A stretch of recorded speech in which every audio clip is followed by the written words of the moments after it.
Hello everybody, my name is Aubrey and I am an opera singer and a voice coach. Today I wanted to talk about something that is quite important to me as an early career musician, which is Spotify's policies on artist compensation and how they impact smaller creators like myself and my friends. I have been coming across so many articles about this subject right now, and I feel compelled to share some of my thoughts. And even though I'm not an expert on the music business industry, I thought that this would be a great opportunity for us to come together, brainstorm ideas, and navigate this very quickly changing environment together. So in 2024, Spotify was planning on rolling out some of these new policies that would really affect smaller artists, and it seems almost like it's disproportionately affecting the smaller artists. However, I'm not an expert, like I said earlier, so I'll leave that to you guys. According to a lot of different articles, the major change that most people are really talking about is this increased threshold for payout. This means that artists have to reach a higher number of streams before they start earning any money, and in this case, it has been moved to 1,000 streams. For big names in the industry, obviously that's not really a big deal, but for those of us who are just starting out or maybe in niche genres of music, this could mean less income from our content. Spotify tried to address some of these concerns when they did this Loud and Clear initiative.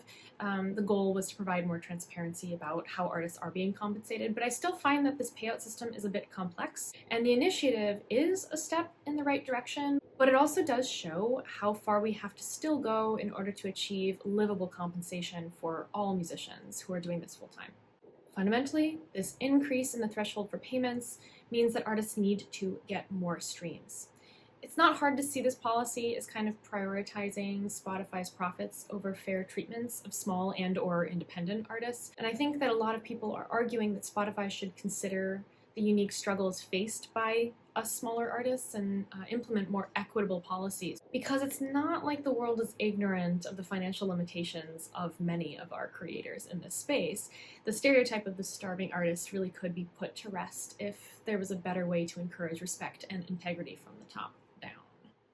Spotify points out that it pays the rights holders directly, and these rights holders are often record labels. So they kind of allude to the fact that if an artist is experiencing a payout that's lower than they'd like, it's more related to the contract they've signed with the record label than their streams with Spotify. Some people are saying that it looks like Spotify doesn't want to take as much responsibility for their role in the exploitation of creators, and that this stance kind of conveniently overlooks that power imbalance between small artists and the record label, and that they might not have the negotiating power that they could have, meaning that they might accept more unfavorable terms, ultimately leading to this same issue that we're talking about already. Fundamentally, I think that this issue is representative of a larger problem in the streaming industry as a whole, where many of us, whether we're the listener or the content creator, are asking, where does the money go? And I think if we're to move forward together, then this needs to really be addressed, because that way, hopefully in the future, artists and listeners feel like they're participating in a more ethical musical distribution program. Financially, Spotify always points out to the fact that they do have to pay out shares of revenue to rights holders, and despite being one of the major streaming platforms, it does cite that it still has a lot of pressure to maintain profitability as its limitation for increasing its artist payouts. That all makes sense, but Spotify's existence is obviously built on the work of artists, regardless of their size, and its business model and financial constraints mean that smaller artists are continuing to face a lot of challenges in earning fair income despite producing content.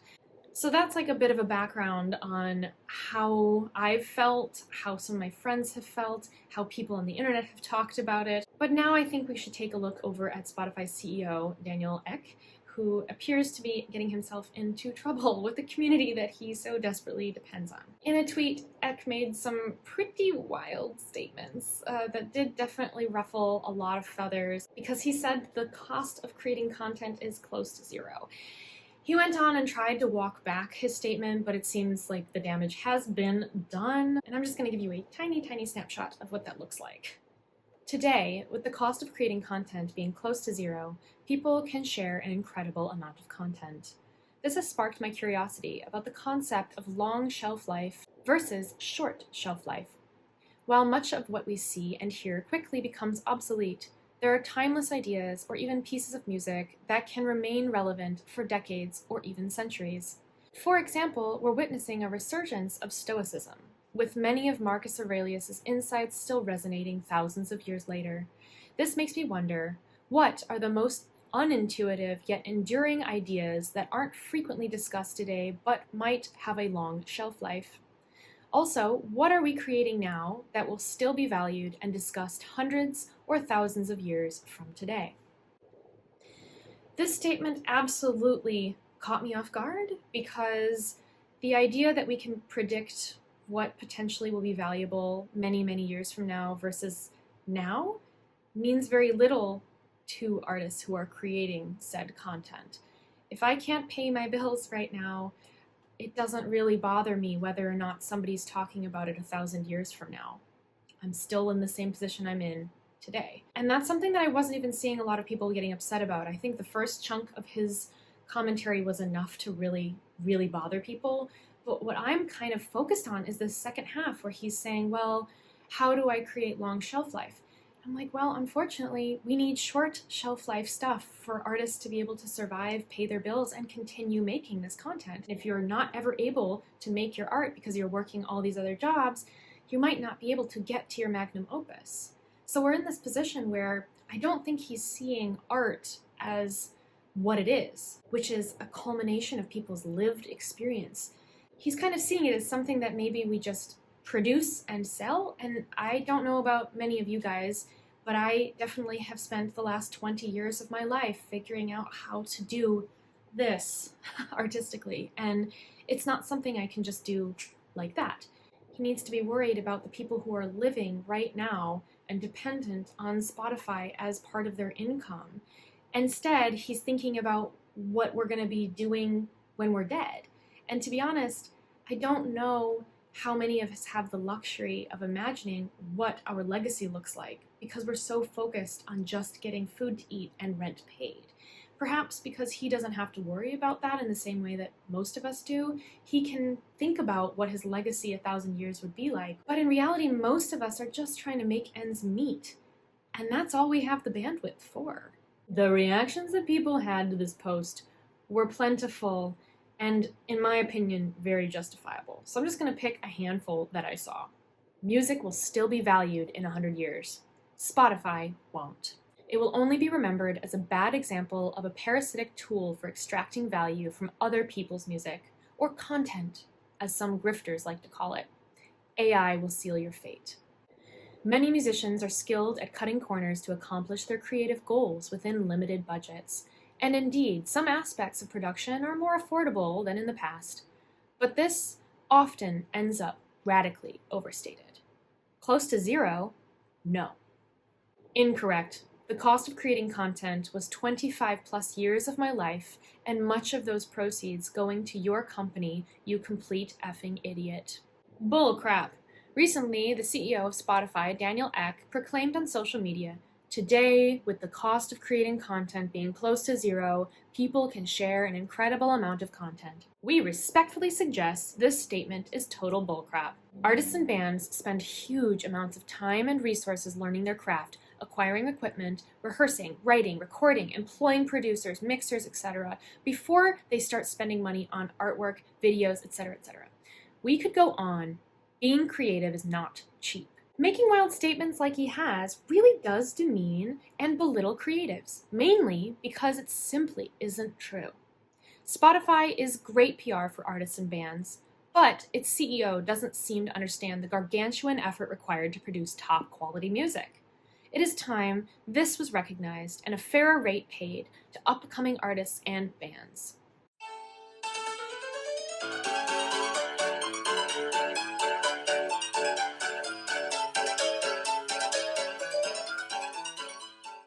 Obviously seeing the feedback to this one and wanted to respond.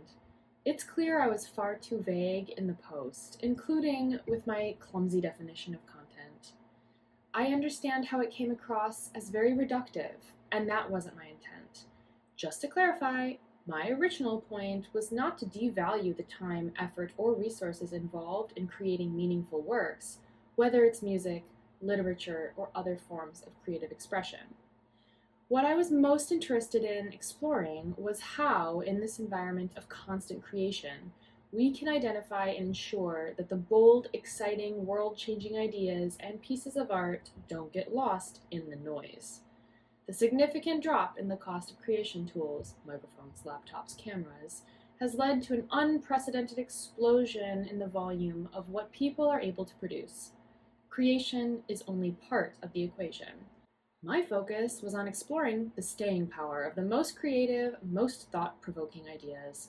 That didn't come across, and that's on me. My 2 cents are that it's really not hard to feel devalued and invisible by this kind of statement. Personally, I've been making music since I was about 4 or 5. I started playing piano, then violin, and then viola before eventually moving on to the voice. I have spent incalculable amounts of hours practicing on my own, in lessons with teachers and coaches, researching and studying things like music theory and music history, learning multiple languages, struggling to develop my unique craft, and let's not even talk about the literal cost of all of those lessons and purchasing the various tools I need in order to create my art. It is so frustrating and hurtful to hear the CEO of a major platform say something that seems to undermine the very foundation of the business that gave him such prosperity, while many of us continue to struggle every day just to pay the bills. The truth is, we will always do this.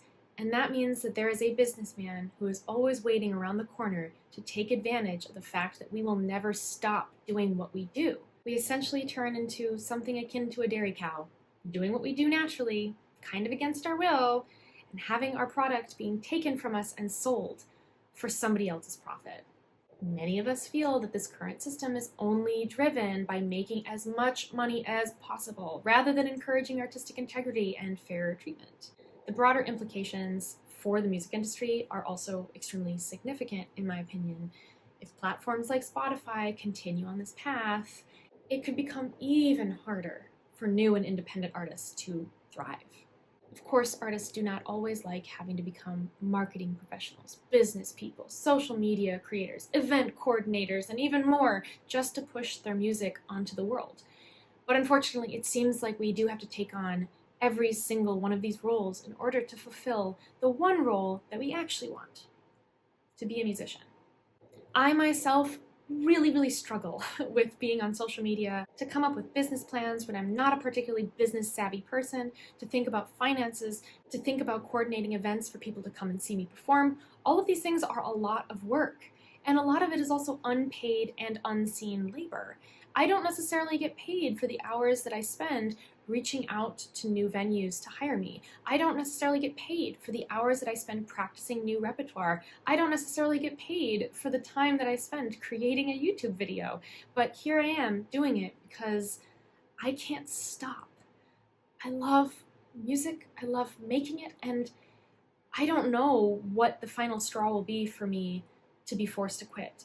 But I'm so hoping I never find it, because even though this is a really difficult industry, the work I do, I love, and it makes me happy. With the way everything is going, we are facing a lot of changes, we're facing a lot of challenges. Building a community of other artists has been pivotal to my career development.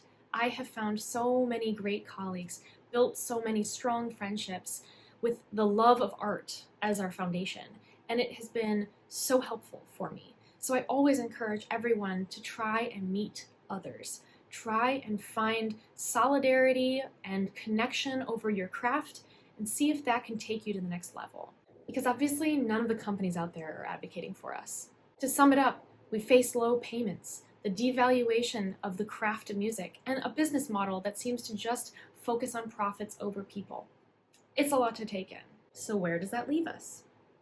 As an early career musician, it's exhausting to see how the industry is evolving and to try and figure out where I sit in it. But I believe that speaking out, raising awareness, and connecting with one another will allow us to push for the change that we need to see.